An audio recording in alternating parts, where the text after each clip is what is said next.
Hi there, and welcome to our podcast. And this week at London Visited, we go to Hatton Garden to tell you all about this iconic and well-known area for its jewellery in London.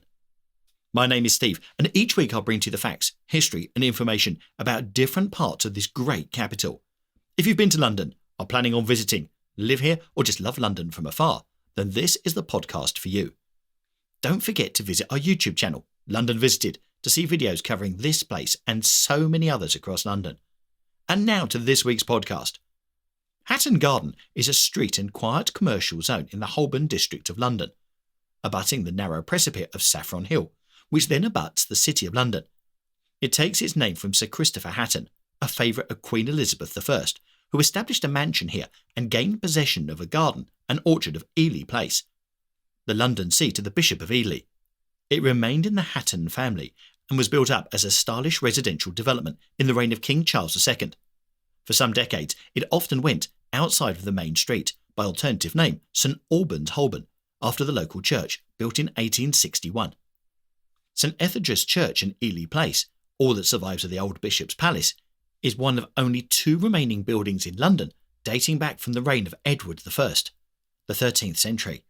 It is one of the oldest churches in England now, in use for Roman Catholic worship, which was re-established there in 1879.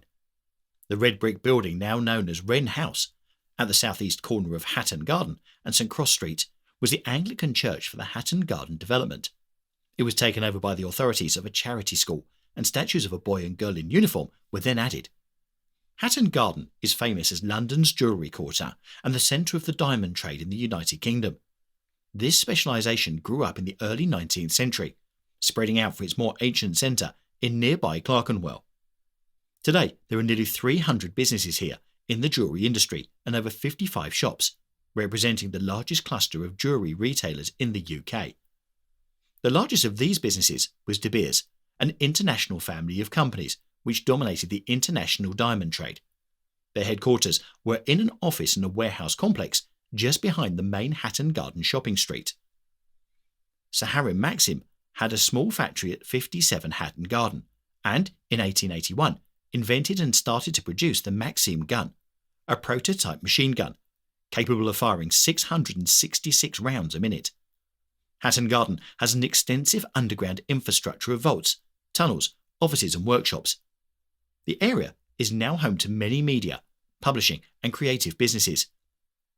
Surrounding streets including Hatton Place and Saffron Hill were improved during the 20th century and in modern times have been developed with blocks of luxury apartments, including Da Vinci House and the architecturally distinctive Ziggurat building. The Hatton Garden area between Leather Lane at the west and Saffron Hill in the east, and from Holborn to the south to Hatton Wall in the north, was developed as a new residential district in the Restoration period, between 1659 and 1694. It rose soon after the residential developments in Covent Garden and was contemporary with those of Bloomsbury Square. It was formerly the site of the medieval palace, gardens and orchard of the Bishops of Ely. During their city residence, the palace stood in the southeast corner, on the site of Ely Place.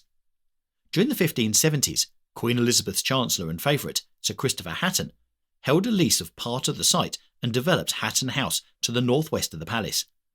In 1581, he obtained more permanent grant from Queen Elizabeth during a vacancy in the see, and after his death it passed into the possession of Lady Elizabeth Hatton, the widow of Sir Christopher's nephew, Sir William Newport, who changed his name to Hatton. At her death in 1646, during the English Civil War, it reverted to Christopher Hatton, 1st Baron Hatton, a close associate of Charles II in his exile in Paris during the Commonwealth period, 1649 to 1660. The bishops disputed the Hatton's title, but, under the Protectorate, Bishop Matthew Wren was a prisoner in the Tower of London, and the palace itself was sequestrated to parliamentarians' use, and it was badly damaged. To raise money, Lord Hatton granted a long lease of the site in 1654, which became effectively permanent in 1658, though he retained the freehold. In 1659, John Evelyn observed Hatton Street, Hatton Garden Road, being laid out from south to north, hard against the west side of the palace, as the beginning of the new planned town district. Speculative builders took leases to construct tall and spacious adjoining houses to attract wealthy men at court, city officials, and country gentlefolk wanting London homes, convenient for Clerkenwell, and the Inns of Court.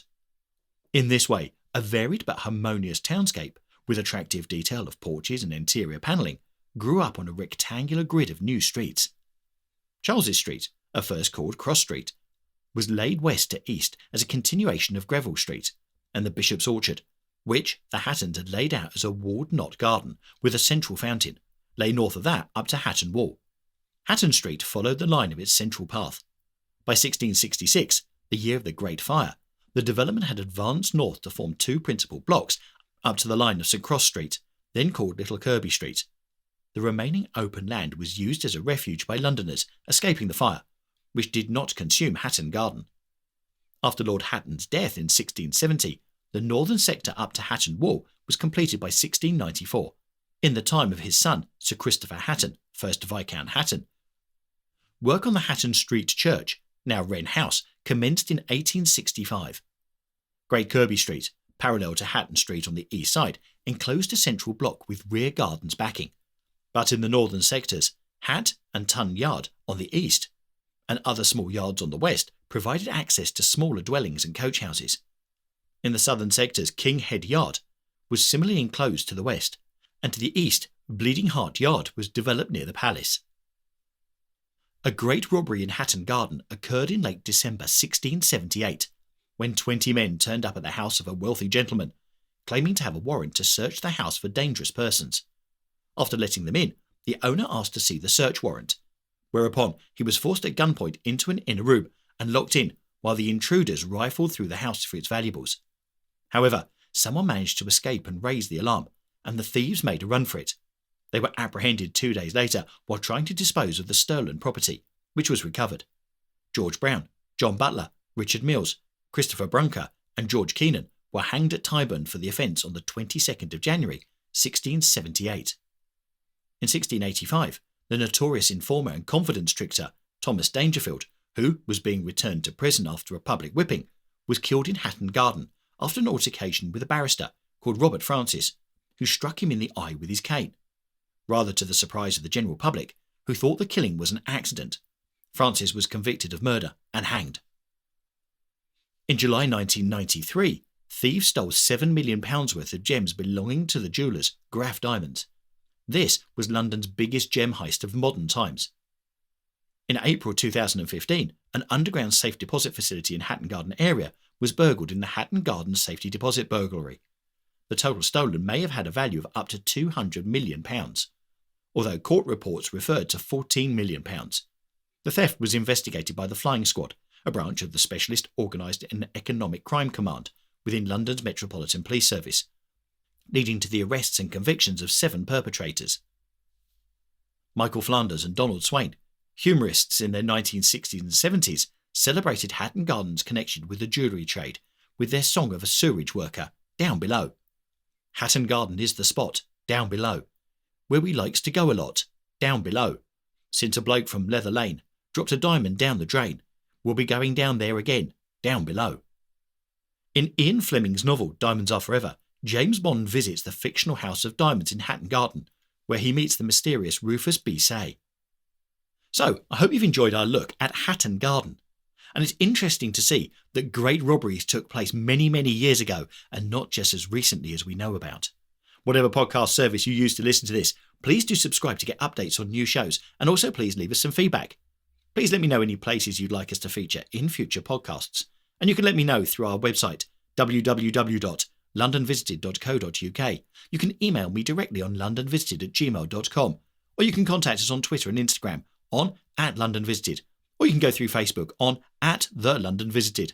Thanks for listening. Really hope you enjoyed our podcast, and we'll see you soon in the next one. Bye!